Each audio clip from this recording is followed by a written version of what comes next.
Esther chapter 6. Reading from the Book of Chronicles. That night, the king couldn't sleep. So he ordered the records of the daily journal brought, and they were read to the king. It was found written that Mordecai had told about Bigtana and Teresh, two of the king's officers from the group in charge of the private entryways, who had conspired to assassinate King Ahasuerus.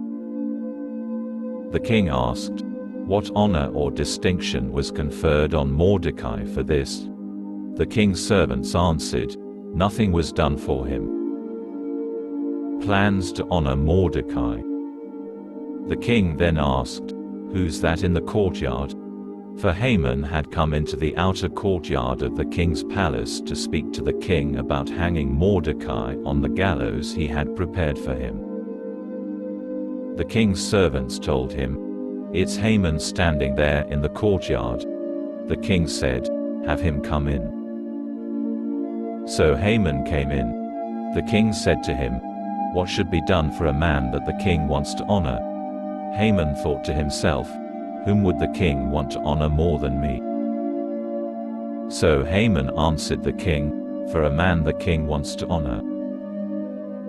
Have royal robes brought which the king himself wears and the horse the king himself rides, with a royal crown on its head.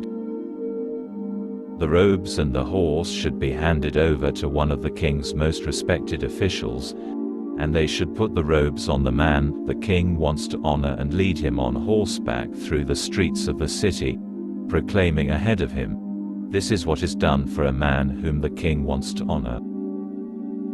Humiliation of Haman. The king said to Haman, hurry, and take the robes and the horse, as you said, and do this for Mordecai the Jew, who sits at the king's gate. Don't leave out anything you mentioned. So Haman took the robes and the horse, dressed Mordecai and led him riding through the streets of the city, as he proclaimed ahead of him, this is what is done for a man whom the king wants to honor. Then Mordecai returned to the king's gate, but Haman rushed home with his head covered in mourning. After Haman had told Zeresh his wife and all his friends everything that had happened to him, his advisers and his wife Zeresh said to him, if Mordecai, before whom you have begun to fall, is a Jew, you will not get the better of him. On the contrary, your downfall before him is certain. While they were still talking with him, the king's officials came, hurrying to bring Haman to the banquet Esther had prepared.